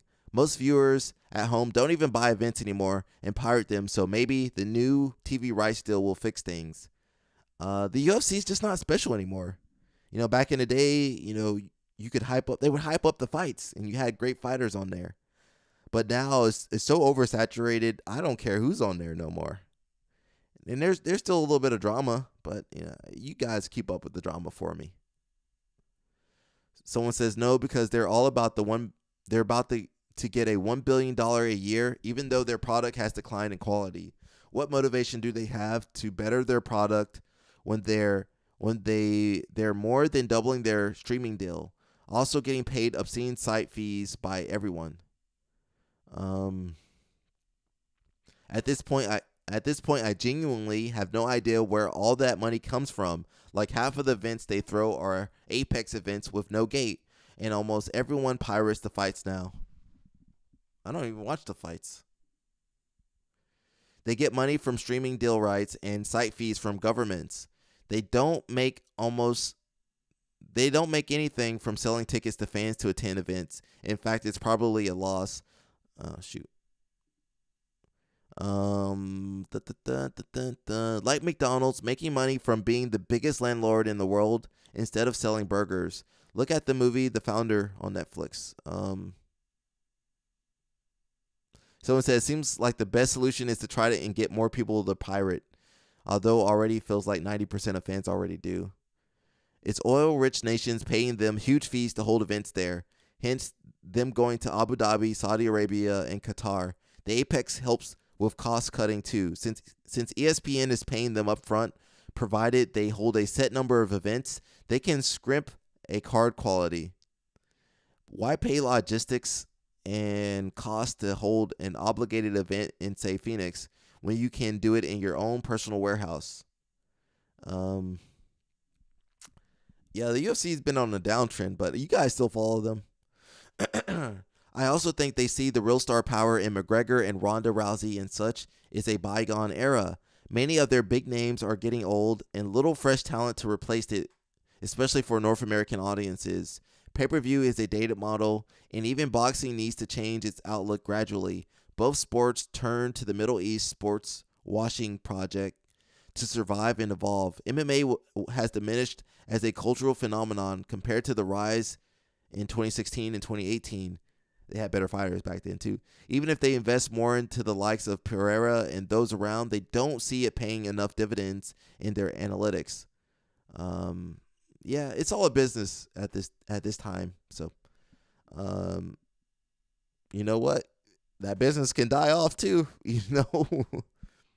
But they already made their money. They don't care. Daddy Dana got $500 million. He don't care. So I already kind of read this a little bit, Chattery's post, but we're just going to focus on the comments. Someone said, too long, didn't read. One is the victim of online smearing campaigns, according to Chattery. Interesting, he brings up fake internet stuff when he routinely claims they have tens of billions of fans. Tens of billions. Oh, my God. Amazon deal not actually ending is pretty big news. The Amazon deal didn't end? Says the word count on this post is almost as much as the number of fans they have around the world. Nobody wanted to read that. Chattery discovers ChatGPT. Says Chattery denied rumors about one's Amazon deal ending, said the company is being unfairly attacked, admitted to some internal issues like staff cuts and event delays, and that he's made mistakes of his own, but insists they're still growing and on track. Fairly reasonable stuff. Someone said those billion viewers are getting to his head.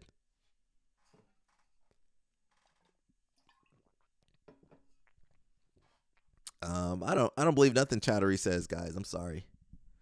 I wonder how many PR and marketing people worked on this wording. Well written, but doesn't say much.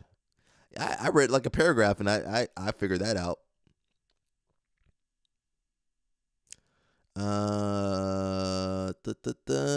Tribalism in MMA and combat sports is a terrible thing. We're living well right now with multiple promotions and being able to watch them multiple ways.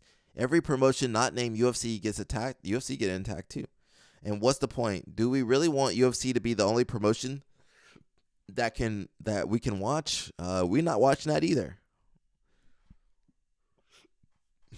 If anything, it's just like any sport, you know, they have their peak and then there's a decline. UFC already peaked. You know, there's no more superstars. There's no more Anderson Silvas. There's no more GSPs. There's no more Khabibs. Actually, there are some Khabibs, lesser Khabibs. There's no more John Joneses. There's no more whoever you can think of. There's no more superstars like that. There's no more Ronda Rouseys. They got Kayla Harrison, but she ain't no Ronda Rousey. And you know, it's just there's no more McGregors. That's just the way it is, you know. It's like boxing. Boxing don't have the superstars like it used to have back in the 80s and 90s. So it's running its course. So we did watch this earlier. We're gonna watch it again. An update in a while. Figured you deserve one.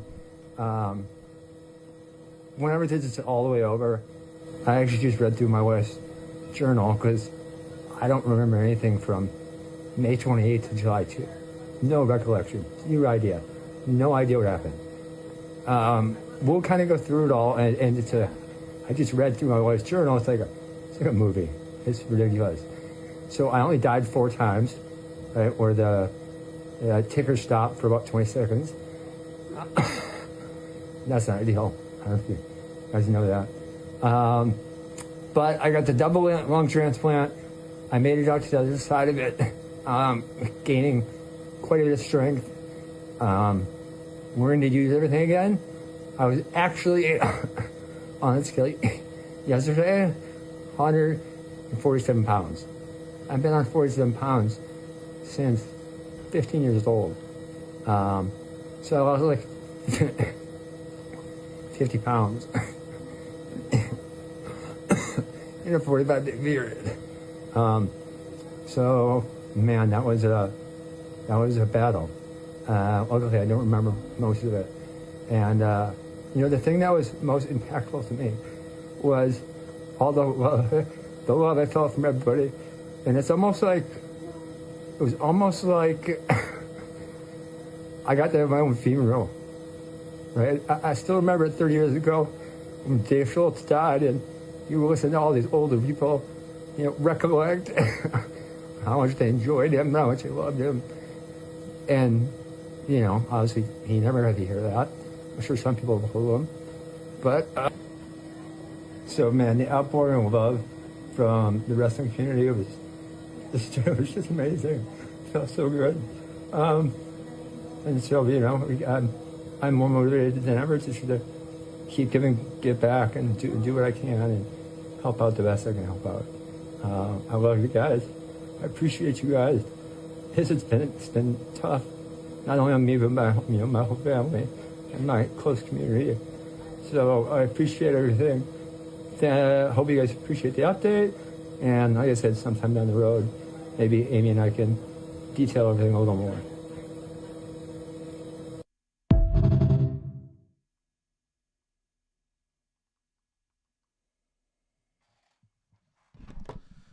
Shout out to Ben Askren, man. Nobody thinks this will happen to them. He just thought he broke a rib or popped a rib and, had a little bit of staph. I'll get over that. I've had staph a million times. I'll get over that. Especially my wrestlers out there. You guys got to take care of your health. Shower, get all the mat stuff, cleaning stuff you guys can get. It's almost worse in wrestling because you guys be wearing them shoes everywhere. That's why in jiu-jitsu we tell you guys, take them shoes off. Make sure you got shoes on when you go to the bathroom.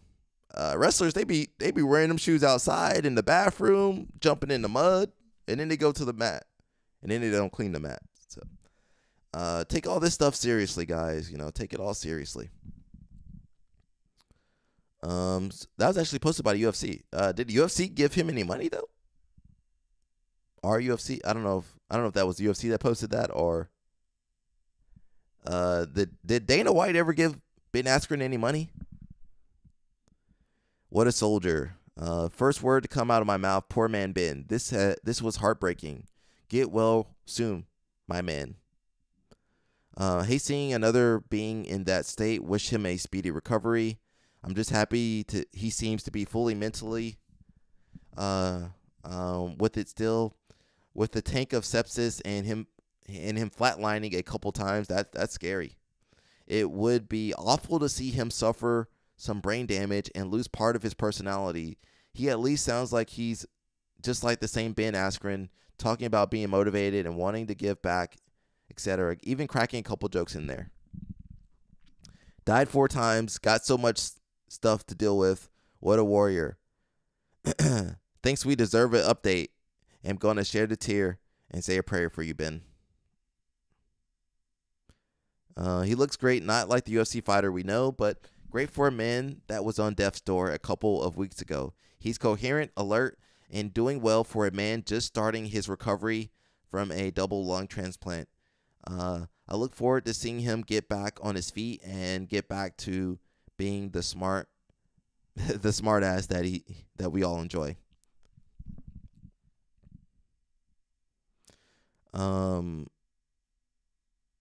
So in America, when people need double lung transplant but don't have a Jake Paul to help them out, do they just let people die? How does that work? Yep. If that was me, I would have. All right, guys, this is my last video. Jake Paul didn't come through for me. I'll be out there. I'll be done. It says you get the transplant if your body is viable, have a match, and show some form of being able to repay it. No matter what you're getting, hospitals will put you into contact with an agency like Help Hope Live to secure that. Instead of 1.2 to 5 million upfront, it will cost you about 3 to 4 million with a crippling payment. Well, thanks. Go ahead and unplug me, guys. Oh no. Go ahead and unplug me, guys.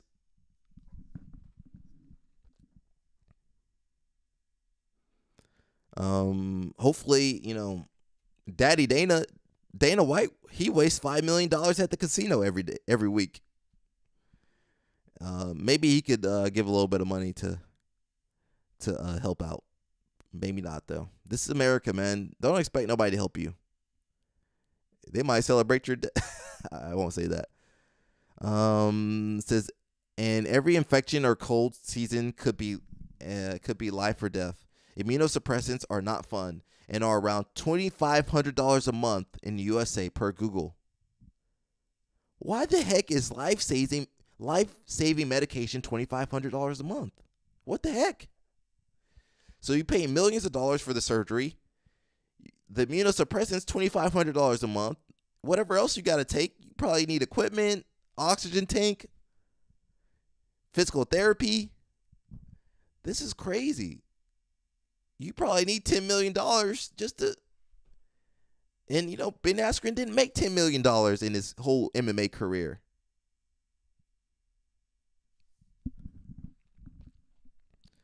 Someone says, aren't organ transplants at high risk? Aren't organ transplants at high risk of rejection? Rejecting the new owner throughout the remainder of their life too? Well, that's the immunosuppressants right there, bro. Basically, if you survive, you'll spend the rest of your days as a disabled slave with pennies left over from every dollar you earn. Beats death, though, I guess. The American dream. What's up, guys? That's not what I meant to click on. Jesus Christ, I'm so glad I'm not American. Well, yeah. You guys said America is the best country in the world. Well, you got to pay them medical fees. I don't think you're not thinking the same way. So about those new cuts that healthcare professionals are expecting to shut down hospitals, seems like paying for the procedure will be secondary to actually finding a place that can provide said procedure. So a lot of hospitals are closing in America. You know, they're not profitable. When do hospitals need to become profitable? So they're not profitable, so they cut those hospitals. You know, there's a lot of hospitals in rural towns and rural areas. You know, if you're not in a metropolitan area, there might not be a hospital that can save your life if you got a medical emergency, man. This America, bro. To be fair, he was on public option. If he was on a public option, he probably never would have gotten a lung transplant in the first place. What does that mean? That's a lifetime of money from a healthy, successful adult for something that other countries have found a way to make available for free. Doctors don't go hungry in socialized medicine. Insurance executives do. So if you have a job and make $35,000 a year, how much roughly do you get charged per month? They're going to take everything. What are you talking about?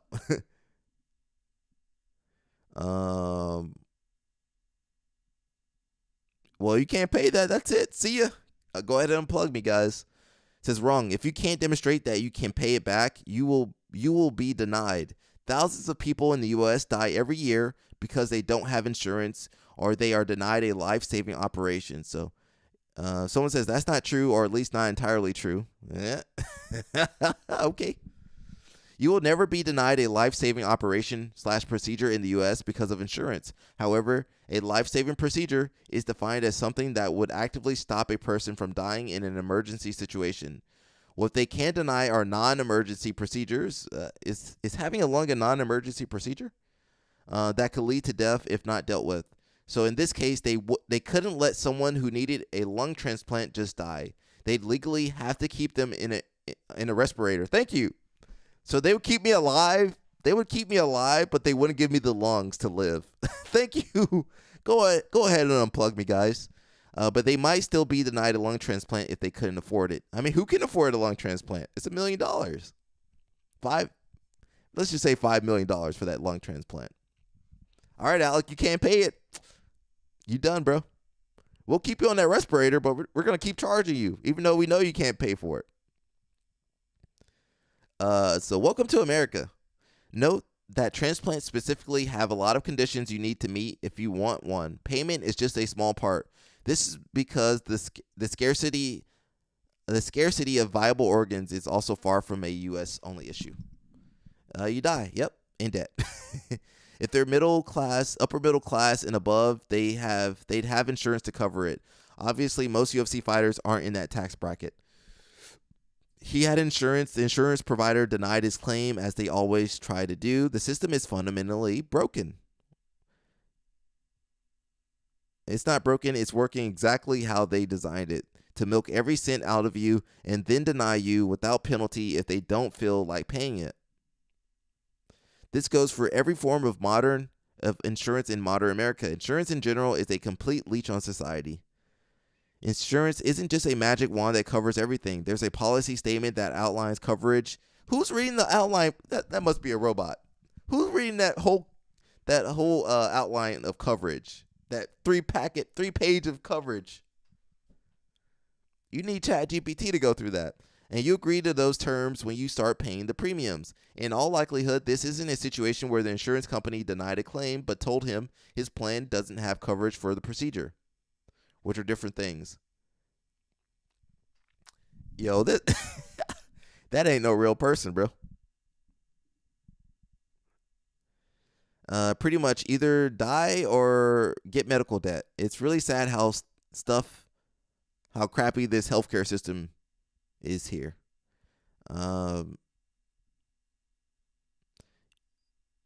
Says you're like the fifth person to say this, yet I still find this crazy. Guess I'm out of the loop. Wasn't the transplant like $1 million? How can people even afford that? America is crazy. They can't afford it, and insurance doesn't care. They just refuse whatever treatment and transplant you need, which is so sad. Aspirin surgery costed $1.3 million, excluding the cost of post-surgery care and medication. Okay, so it was less than I thought.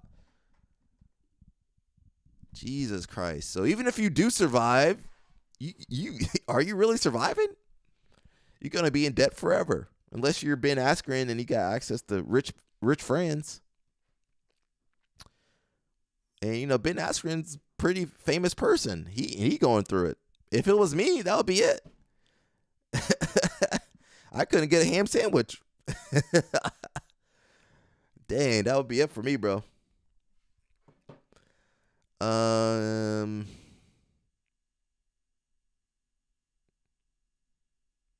It says, and people are so rabid to defend it. The majority of Americans are brainwashed one way or another to believe, in the end, our capitalist overlords really do care about us. I'm destroying myself at a job because the insurance is good. I'm not going to risk getting worse treatment for my litany of ailments. Someone said, I'll be the last person to defend our broken healthcare industry, but organ transplants in general are one of the worst things, and that's in developed countries. Don't even look at developing countries. Many of them can't be transplanted unless you're dealing with a freshly deceased person. Damn. So you need some really fresh lungs. You can't have them frozen lungs. You need the fresh lungs, never frozen, in good condition, and the ones that can, like liver and kidney, you're on a waiting list because there's no white marketplace for it. I read an interesting study during my master's program on this, and the suggestion by the authors was to create a donation marketplace, i.e., patient A needs a kidney, but nobody in their family or friend groups is a match. Rather than going, aw, shucks, they have all those people sign up to donate kidneys and livers and whatnot for someone else. Patient B and C are in the same situation as A, and all their loved ones sign up too. The beauty of this program is it would become a three-way trade. C's people give to A, B's people give to C, A people's give to B. I don't know if people want to do that though.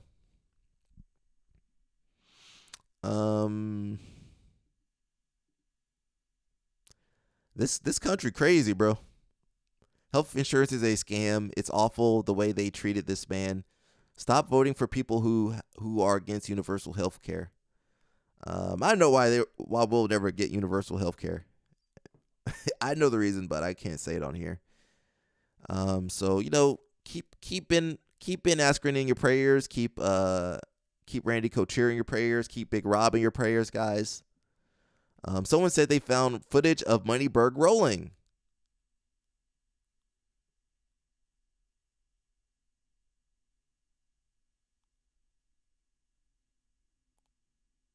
Somebody said, I'm done. Absolutely disgusting. Let's look at it.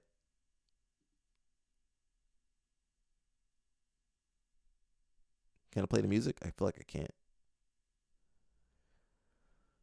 I'm not going to play that music. We're going to watch Moneyberg. This guy just got his black belt, guys. Okay, that's a decent entry. Claudia she don't look good. She don't look good in that lighting though. Look at her. Can you guys see Claudia? Let me go back. You guys see Claudia? Why she look like that? Why is she so zoned out over there? Does she look good, guys? Look at her though. Look at her face, guys. Can you guys see her face? Can I zoom in? I don't think I can. Give me 1 second. Let's figure this out. Let's figure this out, guys. I want to see her face. Why does she look like that, guys? Can somebody answer the question for me? Where's this? Can I default it? Yeah, shoot. This stuff's always hard to deal with.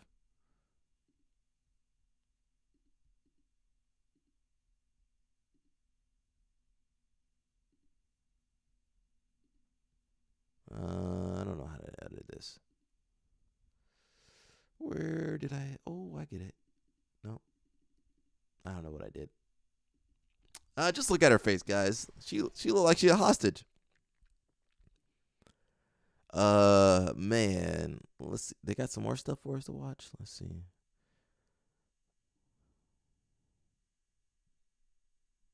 Frank Mir. That guy ain't no black.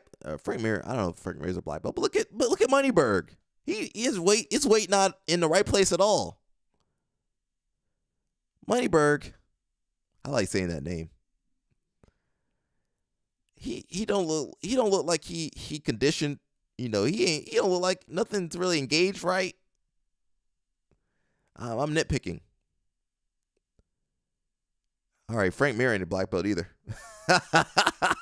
Frank Mir ain't no black belt either.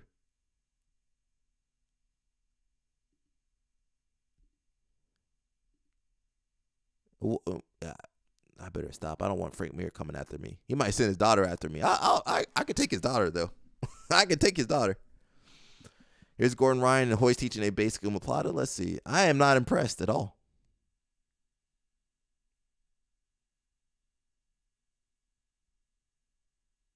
How much did he pay both of these guys to be there?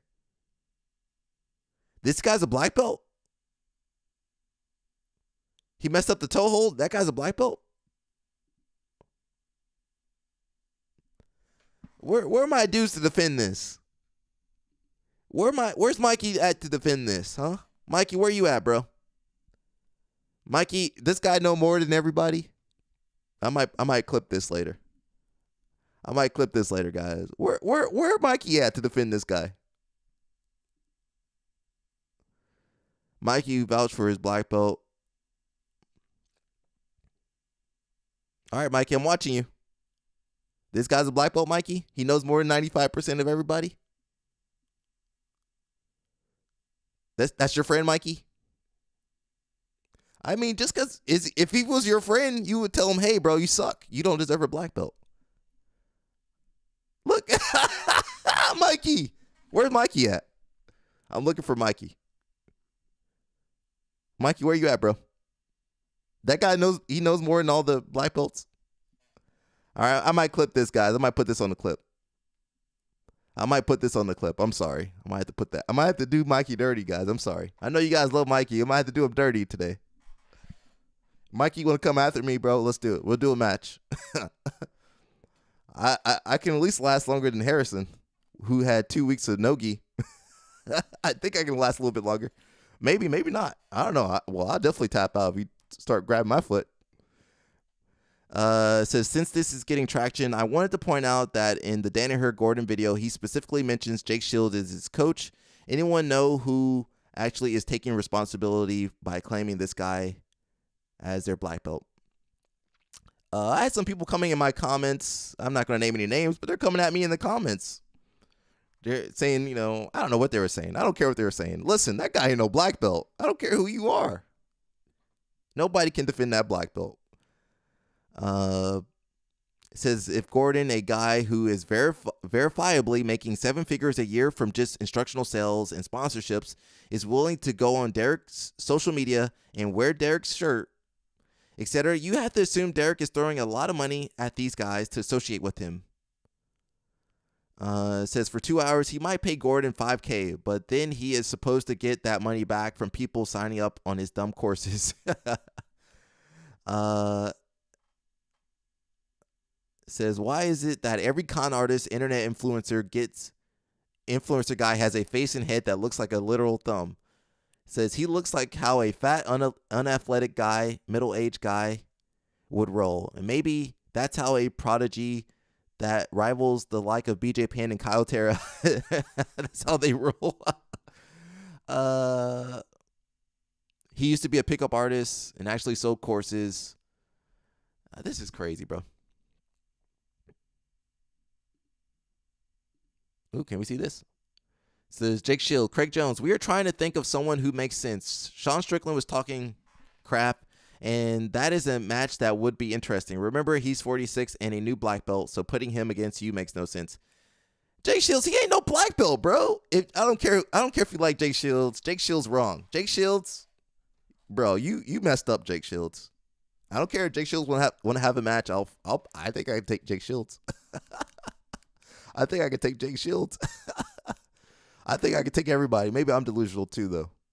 At least I compete. You guys can see me competing. I ain't out there lying about my black belt. If I lose, I lose. If I win, I win. And I ain't giving out no black belts to these dudes like this. I got morals. You know, I ain't ever going to slip up on my morals like that, guys. Cause you know I be out in these streets. They be like, Alec, why'd you give homeboy a black belt, Alec? And I can't defend that. I wouldn't be able to defend that decision. It says, guys, let's stop this. I can vouch that he's a legit black belt. Now, please excuse me while I go to the bank for a completely unrelated reason. We all know that one rich kid who lied compulsively to try and look cool. But they can't buy respect. Well, they can in jiu-jitsu. You can buy all those guys respects. If you know, people, it's kind of crazy. People in the MMA community, professional jiu-jitsu, they all got a price. Ain't nobody got moral fiber in this sport. And if they do, you ain't heard of them. The best people in this sport, you ain't gonna hear about them. They never gonna be in the news or Flow Grappling, Flow Wrestling. You ain't gonna hear nothing about these people. Look at Claudia, bro. Look at her, bro. People just look at her. She looked like she was going through it. Can I view that bigger? Oh, here we go.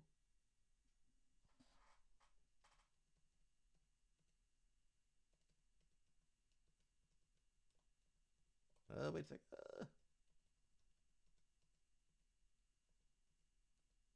Just look at homegirl. Why she look like that? Why she... Claudia, blink twice if you need to be rescued from Moneyberg. Oh, God. This content makes itself, guys. I just wake up and it's just terrible out here. I don't know. I don't defend none of these dudes, bro. Screw these guys. Screw Jake Shields. Screw Mikey. Screw all these guys over here, bro. Throw them in the trash. I don't care if they're good at grappling, bro. That don't mean nothing no more. We saw the proof here, Moneyberg rolling. So you guys be the judge. Let me know. We got Ty Rotula. Oh, wrong thing. Last thing, we got Ty Rotula over here. He's gonna make his MMA debut versus Adrian Lee. You know, I'm going for Ty. I'm Team Rotulo's, guys. Team Rotula over here. Someone says it's going to be a tough match for both. I feel more fighters should do the O'Malley fight progression. Get at least 7 to 10 fights under your belt to develop your game. So Ty is really good. He should get some more. He should get some easy matches under his belt. That's what Cade did. But you know, Ty wants to challenge himself, so we'll see how it goes.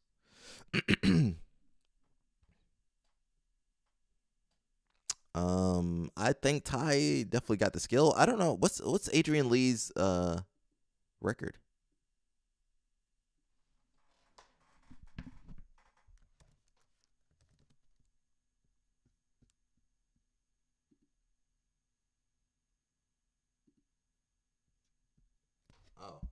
He's only 3-0. Who did he fight though?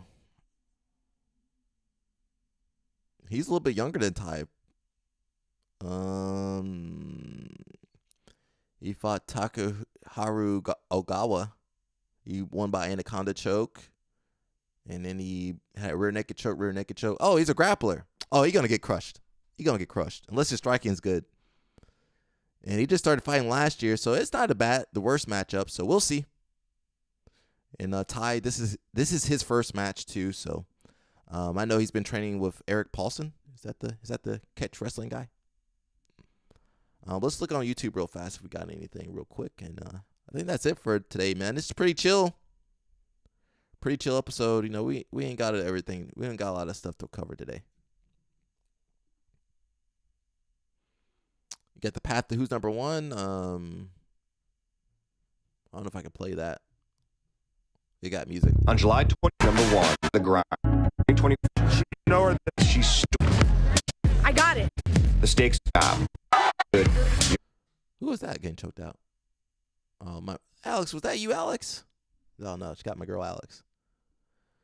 I can't play. It's got a ton of music, guys. I will say Adele beat her already. Is that the match? She's gonna try it. That's the arm lock. Adele tapped everybody out, basically.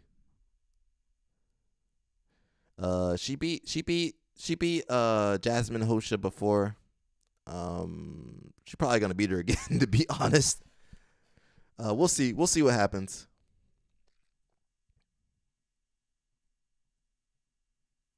Then I got the submission, her submission on her. There you go. Why did they show Jasmine Hosha's face? That's Jasmine Hosha right there. Getting that arm extended. Yo, if Adele get on that arm or on that neck, she gonna finish. All right, guys, that's it. I'm tired for today. Again, keep Ben Askren in your prayers. Keep Randy Couture in your prayers. Keep my cousin Big Rob in your prayers. You know, that's why I tell you guys, be healthy. You know, stay healthy. Take care of yourselves. Try to eat healthy. I got no bad. Actually, I do got some bad snacks. If you watch my Instagram, we had some snacks yesterday, some bad food yesterday. But I still work out. I had after I worked out. And that's it, guys. If you guys want to sponsor the channel, BJJ Mental Models, we got inverted gear. We also got memberships now. If you guys want to join the membership for the channel, go ahead. That just supports the channel so we can do crazier stuff than we already do. And if you ain't got no money, listen. I ain't the UFC. I ain't Moneyberg. You guys just tell other people about the show, the live stream, and we'll try to grow that way too. And that's it, guys. I'll see you guys tomorrow for Fantastic Friday. I don't know what Friday is. And remember, we got a seminar. I have a seminar on this Sunday. If you guys are around in New Jersey, New York area, come through. Old Bridge, New Jersey. We're going to have technique and training and food. So you guys know the deal. When we in Jersey, we eat. And that's it, guys. I'm out of here, man. And I'll see you guys. Where's my... You know I'm playing inverted gear video. See you guys.